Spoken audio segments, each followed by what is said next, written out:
Hello students, today we are doing English grammar for grade 7, nouns and types of nouns. So come along then, let's understand the topic. This video was made just for you. Do remember to like, share and subscribe. First let us understand what is a noun. A noun means a name used for a person, place, animal, thing, event, feeling, idea, etc. It may be used as a subject, object, or complement in a sentence. Now, what it means is everything around us has a name, and these names in grammar are called nouns.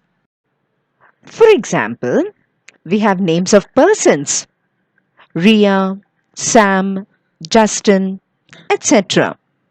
We have names for places: America, London, Park, etc. We have names for animals: dog, cat, lion, etc. We have names for things: table, computer, book, etc. We even give names to events such as Olympic Games, MJ concert, etc. And we have names given to feelings. So happiness, anger, boredom, etc. So all these are nouns. In order to study nouns in a better way, we can group nouns into two main kinds: concrete nouns and abstract nouns. So let's know each of them in detail. Concrete nouns. Concrete nouns refer to things that have a physical form. What it means is we can touch, see, hear, and smell. So, all those things that we can touch, we can see, we can hear, we can smell are called concrete nouns. And concrete nouns occupy space like door, clock, book, etc. Concrete nouns can be further grouped into common nouns, proper noun, collective noun, and material noun. What is a common noun? A common noun is a name given in common to persons and things. Example: book, country, birds, hospital, station, aunt, apple, carrot, etc. So, any of the things which are common in nature, we find many of them around us. So, we give them a name, and those are called common nouns. What is a proper noun? A proper noun is a name given to a particular person or a place or a thing. The first letter of the proper noun is written in capital letter. For example, Sarah, Mihir, Mr. Sharma, Sony TV, Lifeline Hospital, Rainbow School, Mumbai, etc. So, what have we understood from this? Any special name that we give to any of the nouns is called a proper noun. And we always begin a proper noun with a capital letter. Now let's learn about collective noun. A collective noun is a name given to a collection or group of persons or things taken as a single group or entity. For example, herd, crowd, flock, fleet, pile, bunch, etc.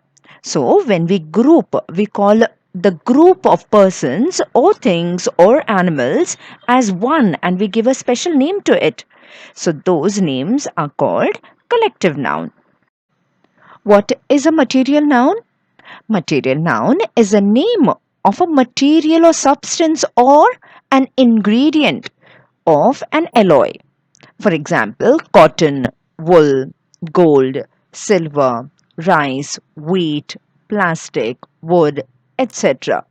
In other words, any of the thing that we use as material to create another noun, another thing.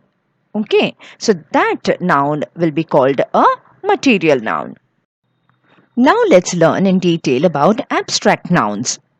Abstract noun refers to things that have no physical form, that which we can only think of or feel but cannot see or touch. They do not occupy space, like time, beauty, result, etc. So, just like concrete noun have a physical form, but abstract noun have no physical form. We cannot touch it, we cannot feel it, we cannot see it, but we know that it is there. So, such things, that is time, beauty, result, happiness, all these things are called abstract noun. We can also group nouns into countable nouns and uncountable nouns. Countable nouns. A countable noun is a noun which can be counted and modified by a numeral.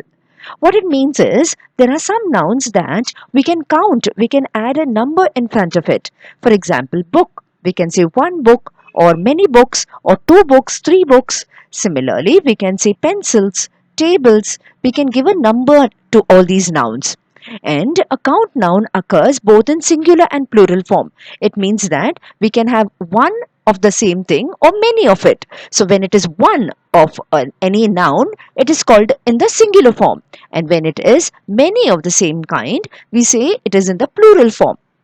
As well as co-occurring with quantificational determiners like every, each, several, most, etc. It means that when we don't put a number in front of a noun, we can use quantifiers. That is, we can say how much, quantity, what quantity it is, few, many, every, each, several, most. All these will be called the quantificational determiners. And countable nouns are individual objects or people or places, etc., which can be counted. So we can count people, we can count places, we can count objects, isn't it? And count nouns can be made plural by usually by adding s or es at the end. So there are rules for changing from singular to plural. You can watch our video separately given in the playlist. Examples of countable nouns are students, books, trees, animals, etc. Uncountable nouns. Uncountable nouns or non-count noun is a type of common noun that cannot be counted or modified by a number without specifying a unit of measurement. Now, what it means is there are nouns which we cannot count, or we can't put a number in front of it. We can't say one water, we can't say one milk, isn't it? We can't say one sugar.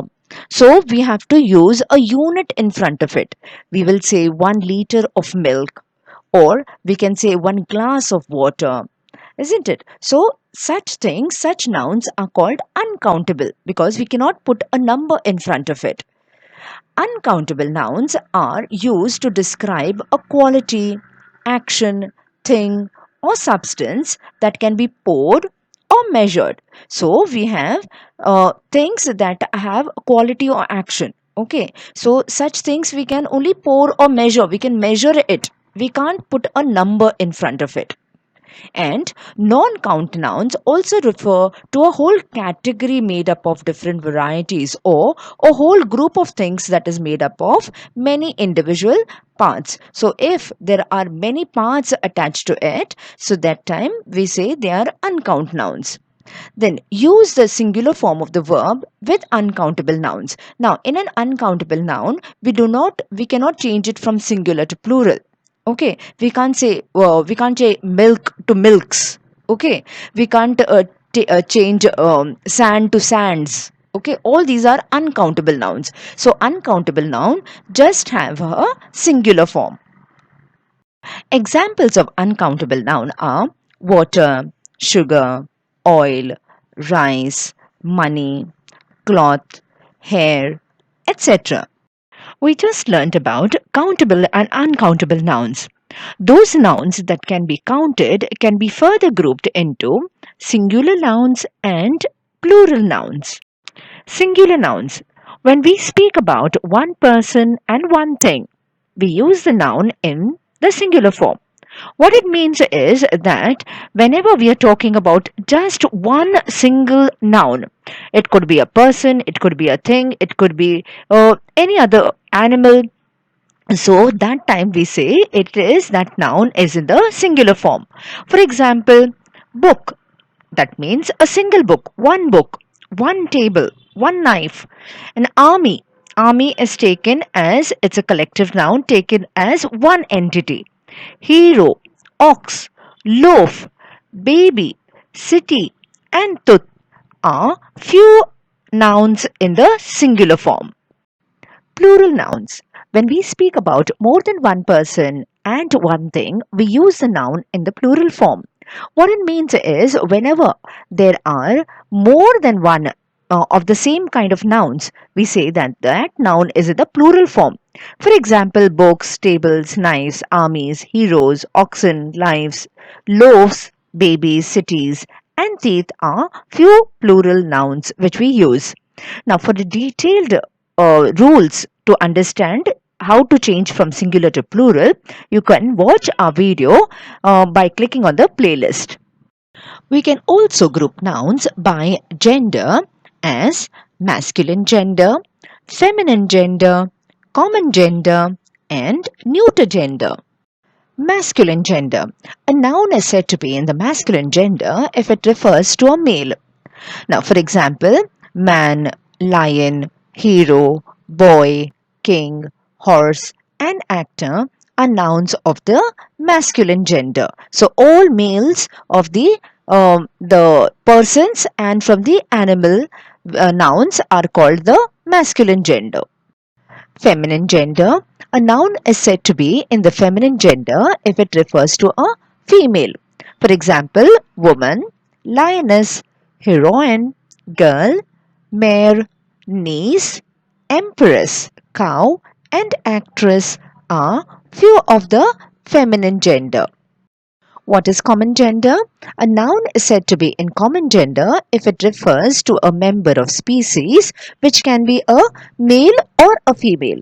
That is, when we call out that noun, it could be male or female. So that is called, that particular noun will be under the common gender noun. For example, child. Child could be a male child or a female child. Similarly, we have student. Student could be male or female. Other examples are friend, applicant, candidate, servant, member, leader are few of the common gender nouns. Neuter gender. A noun is said to be in the neuter gender, which is neither a male nor a female. That is, we cannot distinguish between a male and female. That is normally nouns referring to lifeless objects. That is, all the things around are in the neuter gender. Even nouns in the abstract nouns, okay, are said to be in the neuter gender. Now, let's look at some examples. Chair, table, tree, star, mountain, street, book, car, school, paper, pencil, and computer are few of the neuter nouns.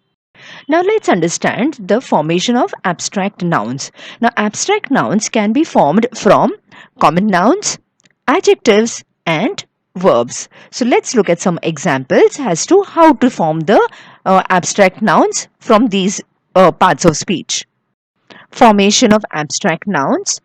Common nouns to abstract nouns. Now, brother, abstract noun is brotherhood. Member is a common noun which can be changed to membership to convert it into abstract noun. We have king. The abstract noun form is kingdom. Common noun pilgrim changes to pilgrimage in the abstract noun. Agent will become agency in the abstract noun. Formation of adjectives to abstract nouns. Now, these are the adjectives, and here in the next column we have the abstract nouns. So, happy changes to happiness. True will become truth. High will be height. Strong, we have strength. Intelligent changes to intelligence. Now let's understand the formation of abstract nouns from verbs. So verbs to abstract nouns. Arrive will change to arrival. Give, the abstract form is gift. Serve is service. Punish, punishment. Judge, judgment. Hey, this video was made just for you. If you've liked it, do give it a thumbs up. And if you're not a subscriber yet, please subscribe to my channel.